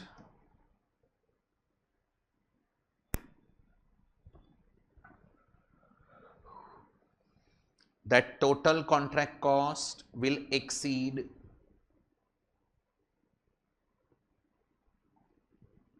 total contract revenue,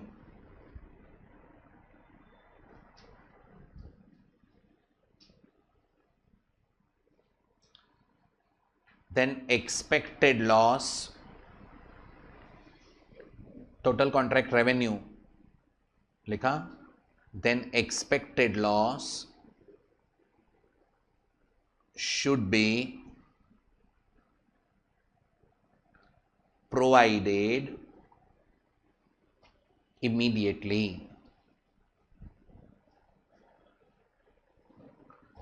irrespective of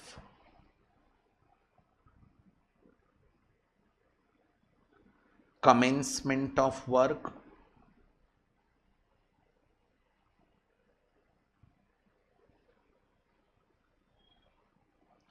or stage of completion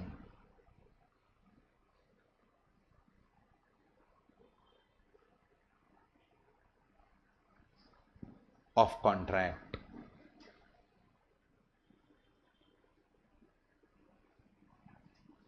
Next line, entry, stage of completion of contract लिखा। Next line, entry, contract PNL account debit, contract PNL account debit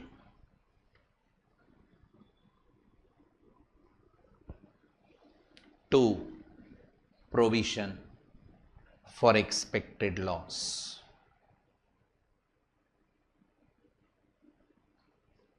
provision for expected loss.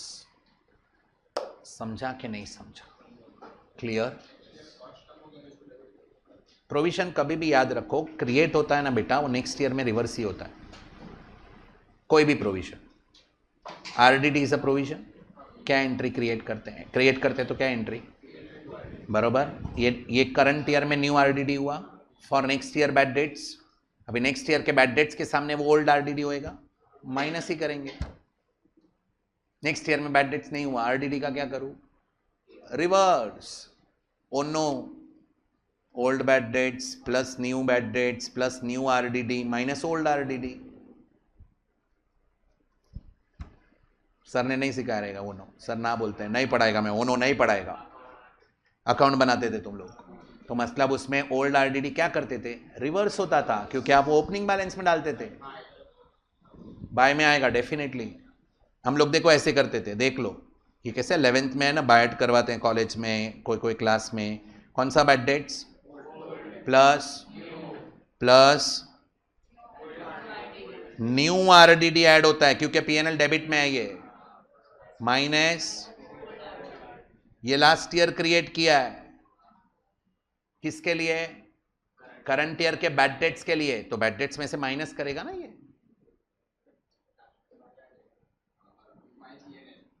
तो ये जो भी figure आएगा इधर ये PNL में आ जाएगा। Agreed? So this is the way 11th standard students rectify. Oh no, bad debts old plus bad debts new. What do you mean by old bad debts?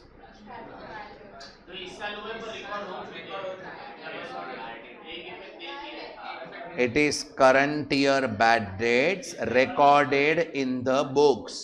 एक इफेक्ट दे दिया, किधर दिया है? डेटर में से माइनस कर दिया है, इसीलिए एक बाकी पड़ा है जो ट्रायल बैलेंस में दिख रहा है, उसको पीएनएल में लेके जाएंगे. That is which bad debts? Old. Old is recorded bad debts. New bad debts मतलब current year bad debts but not recorded. We can say further bad debts. फिर RDD new मतलब करंट ईयर में RDD बनाया है for next year bad debts. Old RDD last year में RDD create किया था for current year bad debts. See I am teaching so many batches, take my words. Anish sir का batch रहता है ना, उधर मेरे को ये आंसर्स मिलते हैं, बाकी कोई बैचेस में मेरे को ये आंसर नहीं मिलते हैं. फिर मेरे को इस पे बात करना पड़ता है लिटरली. ये बैड डेट्स ओल्ड मतलब बोलते हैं लास्ट ईयर का. नॉनसेंस. लास्ट ईयर का बैड डेट्स करंट ईयर के पीएनएल में क्यों डालेगा? समझ रहा है? ये सर का बैच है तो वी कैन एक्सपेक्ट. क्या ये लोग को आता है? बहुत कुछ ऐसा है जो मुझे डिस्कस ही नहीं करना पड़ा, आपको पता ही था. बहुत सारे एरियाज ऐसे मेरे को दिखे, मैं सर को बोला भी, सर वो समझता है, सर आपने पढ़ा है. उसके बाद न्यू बैड डेट्स तो बोलेंगे हाँ सर न्यू बैड डेट्स मतलब करंट ईयर का है बट रिकॉर्ड नहीं हुआ. Okay fair enough. फिर ओल्ड RDD आएगा तो भी तकलीफ, क्योंकि इधर old bad debts current year bad debts but recorded. तो old RDD sir current year RDD recorded. Nonsense. It is last year RDD recorded. RDD record P&L debit से होता है. न्यू RDD मतलब current year RDD created for next year. तो वो trial balance में रहेगा कि एडजस्टमेंट में? ऑलवेज, क्योंकि पीएनएल हम बनाएंगे. RDD का एंट्री क्या आएगा? PNL to RDD. तो पीएनएल तो डेबिट हम करने वाले हैं. So how one effect will be given? Not possible only. So new RDD always adjustment में रहेगा, ओल्ड RDD ऑलवेज रिकॉर्डेड रहेगा, तो ट्रायल बैलेंस में रहेगा. बैड डेट्स एडजस्टमेंट में भी हो सकता है, ट्रायल बैलेंस में भी हो सकता है, इसीलिए दो नाम है, ओल्ड एंड न्यू. समझ रहा है? 11th स्टैंडर्ड में ऐसा हम सिखाते हैं. उसका भी एक्चुअली हम लोग बोर्ड में 12th बोर्ड में ऐसे हेडिंग देते हैं टू RDD अकाउंट, और फिर उसमें ये सारे आइटम्स लिख देते हैं. 12th बोर्ड में ऐसा होता है. अब जो टी में अकाउंट बनाया था ना, उसको ऐसे प्रेजेंट करते हैं. That's it. पीएनएल डेबिट में. क्लियर? सो कोई भी इधर कोई भी प्रोविजन क्रिएट किया, नेक्स्ट ईयर में क्या होगा? वो reverse. If it is for short term. Long term के प्रोविजन जब भी पेमेंट करेंगे तभी रिवर्स होता है. क्लियर? मैनेजेबल? डन. अभी एक हाफ पेज मुझे चाहिए, हाफ पेज छोड़ दो ना लास्ट कॉन्सेप्ट के लिए. क्या है लास्ट कॉन्सेप्ट? डिस्क्लोजर. हाँ, मोर देन इनफ. लिख दो heading disclosure. I will give you what disclosure we have to do as per AS7 later on. दो क्वेश्चन करने देना मेरे को. First and second we will do, rather first I will do, second you all will do. Be with me. We are going for question solving. How to present this answer I will guide you. एक बार पूरा question read करो. Think about profit और loss. Target क्या है chapter का? Profit और loss. एक मिनट, प्रॉफिट और लॉस कौन से अकाउंट में मिलेगा? कॉन्ट्रैक्ट पीएनएल में. कहां जाएगा? जनरल पीएनएल में जाएगा. So they will always ask you to find out that only. I am giving you 5 minutes. Think about it.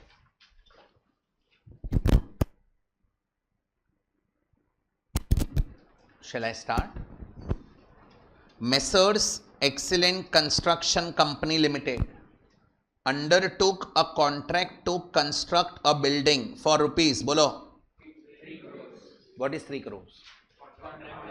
Contract price, contract amount, agreed? Okay, messrs excellent construction company कौन है? Contractor. We should think from contractor's point of view. Okay. On which date construction work has been started? 1st September 2014. Any doubt? Say no. No. Again. On 31st March 2015, the company found that it had already spent 1 crore 80 lakhs. 1 crore 80 lakhs का खर्चा already हो चुका है. Prudent estimate of additional cost of completion was 1 crore 40 lakhs. ये क्या है? बोलते हैं इतना खर्चा और करने का बाकी है. Can anybody, what would be the total cost and revenue? तो ये दिख रहा है लॉस है. क्या करना पड़ेगा? मतलब मैं अकाउंट बनाएगा ना, उसमें लास्ट में नेट लॉस 20 लाख आएगा, 0.2 करोड़. अग्रीड? बट प्रोविजन कितना, that we need to check. उसके वर्किंग्स बनेंगे.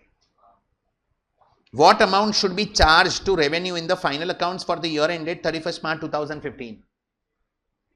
मतलब जब भी फाइनल अकाउंट बनेगा मेन बिजनेस का, तो जनरल पीएनएल में कितना लॉस जाने वाला है? कितना जाएगा? 20 lakhs, 0.2 करोड़. अग्रीड? वो फाइनल आंसर है, बट फाइन करके प्रेजेंट करना पड़ेगा as per AS 7. Now how to write this answer? See, popular question. एक बात याद रखो, ये चैप्टर के कोई भी क्वेश्चंस करने हैं ना, मेरे को 3 इन्फो चाहिए. ये 3 मिल गया ना तो काम हो गया. First, contract revenue, that is contract price. Second, cost incurred up to date, आज तक कितना खर्चा हुआ, and estimated cost to be incurred. बस ये 3 इंफॉर्मेशन मिल गया ना तो अपना क्वेश्चन हो जाएगा. Correct? How to present it, what language we have to write in provision, वो सब मैंने सिखाएगा. अभी आगे के क्वेश्चन, कल के लेक्चर के जो क्वेश्चंस है ना, उसमें क्या होने वाला, मैंने कल नहीं, सैटरडे है. करेक्ट? हाँ, सैटरडे. उसमें ये एक एक चीज मिसिंग होएगा. तो how to determine that missing figures, that we will learn in next lecture. कौन सा 3 बेसिक चाहिए अपने को? Contract price, cost incurred up to date and estimated cost. ये सब मैं राइटिंग में दे रहा हूं आपको. Shall I proceed? लिखो क्वेश्चन नंबर 1. ये ध्यान देना, मजा आएगा. 1 मैं करेगा, 2 तुम लोग करेगा. 10 मिनट में हो जाएगा तुम लोग का, मेरे को 20-25 मिनट लगेगा, 20 मिनट मिनिमम. करेक्ट? लिखो. ओके, मेरे को पहले ये बताओ, फाइंड क्या करना है? प्रॉफिट और लॉस. प्रॉफिट और लॉस के लिए क्या कंपेयर करेंगे? Contract revenue and contract cost. Contract revenue recognised on, नहीं ऐसे नहीं, it will be recognised on what basis? Percentage completion basis. And contract cost will be recognised on. तो ये मेरे को प्रोविजन लिखना पड़ेगा. सो स्टोरी लिखना पड़ेगा. क्या स्टोरी लिखना है वो मैं बता रहा हूं. मे बी 10 लाइन का तो स्टोरी आएगा. लिखो, as per AS 7, come on, as per AS 7 construction contracts,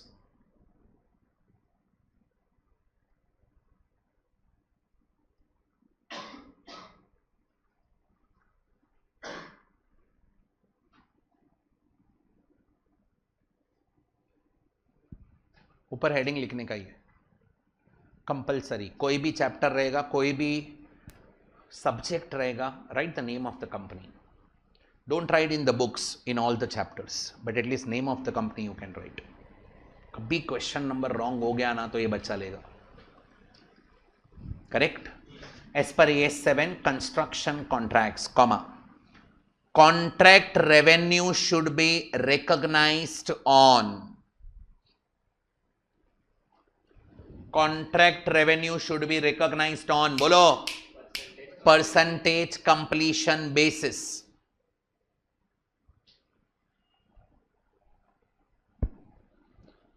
And contract cost should be recognized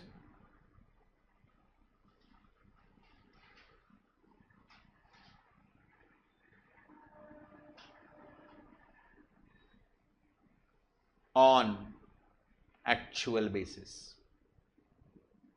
बोलो, यहां तक समझा? पक्का? ये प्रोविजन समझा?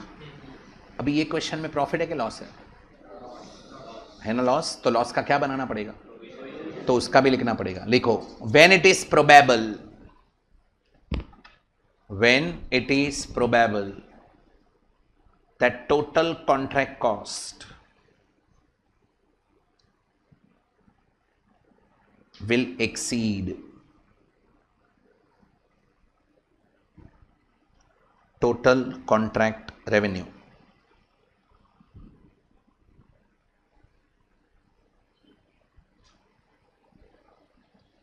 Then provision should be made for expected loss.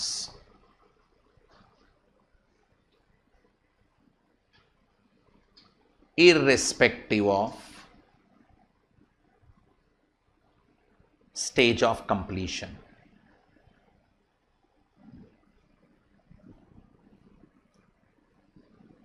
बोलो, हैव यू, सच्ची बोलो, हैव यू अंडरस्टूड दिस?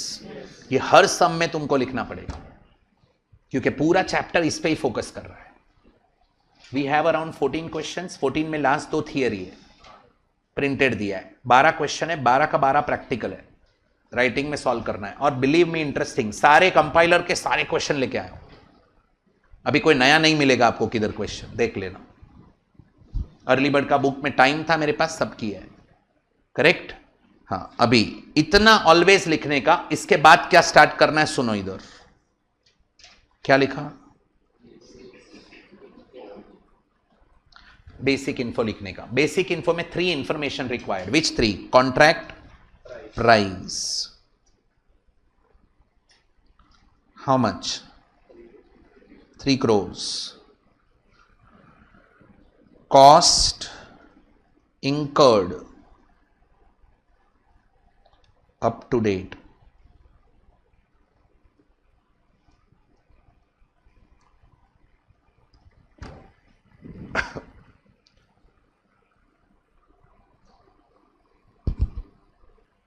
$1.4 है ना, ये 3 बेसिक चाहिए। इधर तक समझा स्कॉलर्स? अभी क्या बनेगा,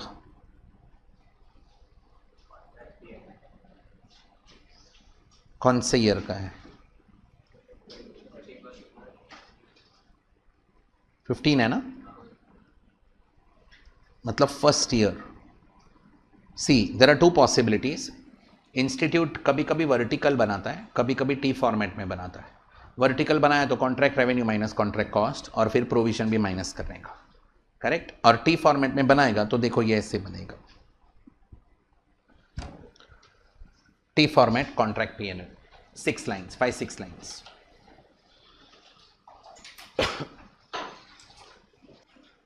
यहां तक क्लियर? स्टार्ट करो, बोलो contract revenue. A pay attention please, please, whistle बाद में, ध्यान दे इधर। कॉन्ट्रैक्ट रेवेन्यू कैसे रिकॉग्नाइज करना है? Percentage completion basis. Credit side पे रेवेन्यू बुक करेंगे बाय कॉन्ट्रैक्ट रेवेन्यू।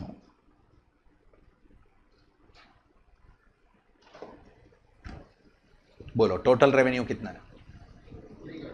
सो 3 crores इनटू परसेंटेज कंप्लीशन, बराबर है ना।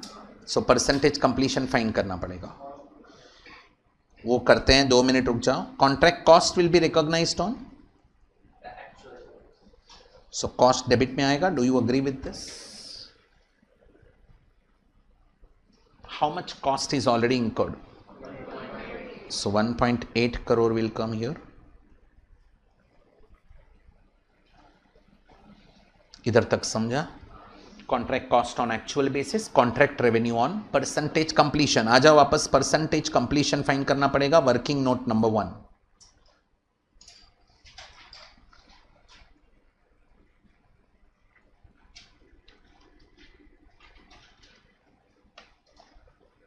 बोलो विच मेथड?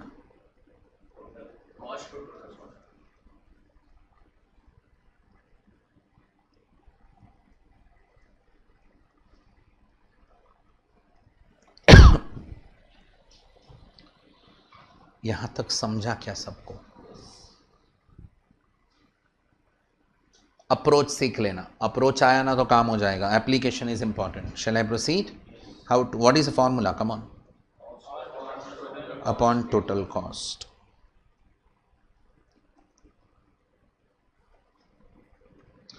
कितना cost?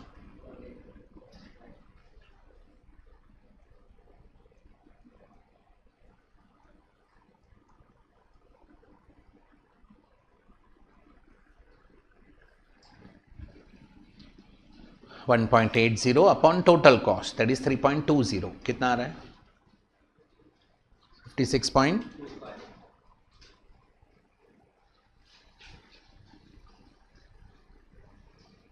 Tell me, have you understood this? पक्का? अभी इधर इतना समझा? इधर 3 करोड़ इंटू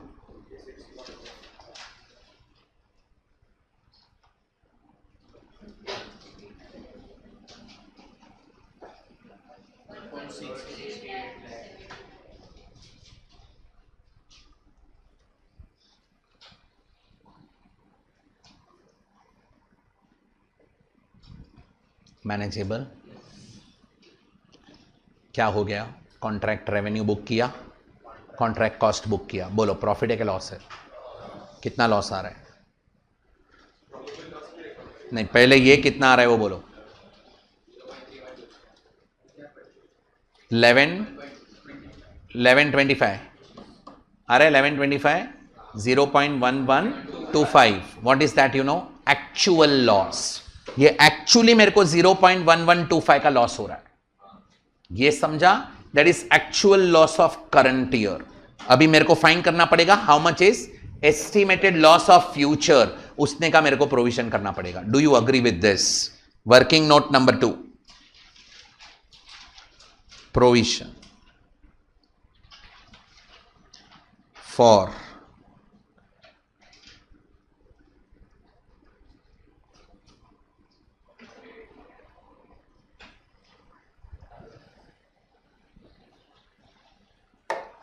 अभी प्रोविजन का मैंने लैंग्वेज क्या लिखवाया, पढ़ो. When it is probable, come on, that total contract cost will exceed total contract revenue. तो यही दो कंपेयर करना है. टोटल कॉन्ट्रैक्ट कॉस्ट कितना है? 3.2 crore. 1.8, 1.4 will be compared with what? Total loss कितना है? नहीं, total loss 20 lakhs, that is 0.20 crore. This is total contract loss. पूरे कॉन्ट्रैक्ट, 2 साल का कॉन्ट्रैक्ट है, 3 साल का है, इतना टोटल लॉस होने वाला है.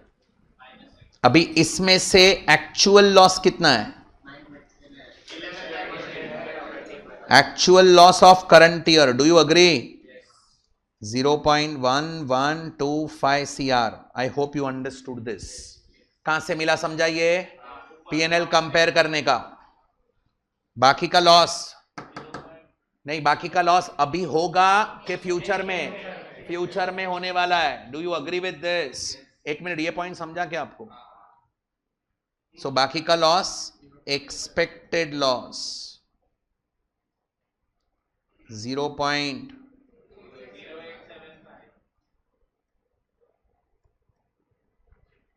इसका क्या करना पड़ेगा? इसका प्रोविजन करेंगे. यही बोल रहे थे ना.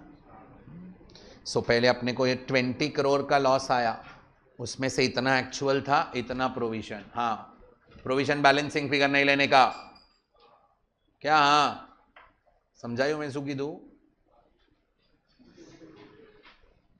एंट्री बोलो. इसमें करंट ईयर का भी लॉस है, एंड एस्टिमेटेड भी है, एक्सपेक्टेड भी है. ऑब्वियसली ना, कंजर्वेटिज्म फॉलो करेंगे. इफ यू नो फ्यूचर में लॉस होने वाला है, that we have to record in current year. सच बोलो, ये समझा क्या? एक्सपेक्टेड लॉस हमने करंट ईयर के P&L डेबिट में डाला. As per which principle? Conservatism.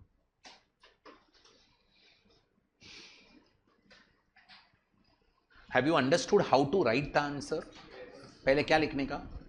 Provision. पूरा प्रोविजन लिखने का along with provision. Provision for expected loss. Agreed?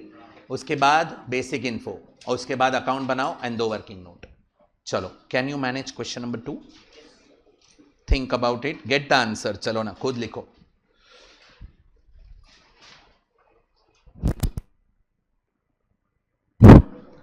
A question 2 फटाफट आंसर दो तो जरा. ये ब्लैक में लिख रहा हूं, क्वेश्चन 2 है. चलो बोलो, कॉस्ट कितना? 1. ओके, इधर रेवेन्यू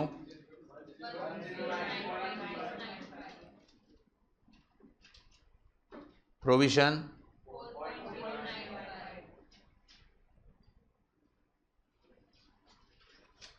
एंड लॉस. आगे बढ़ो. ओके, हाँ, आराम से कंप्लीट करो. ये थोड़ू आवड़્યું के પાક્કું?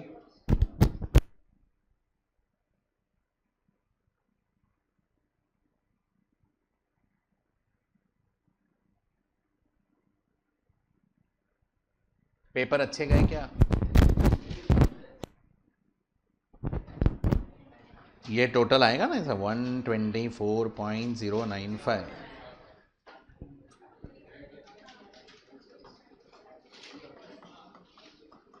It done, everybody?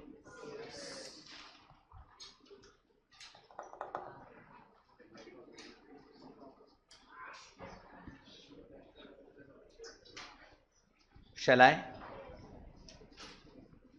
अभी सुनो, एक आध 2 थियोरेटिकल क्वेश्चन कर देते हैं.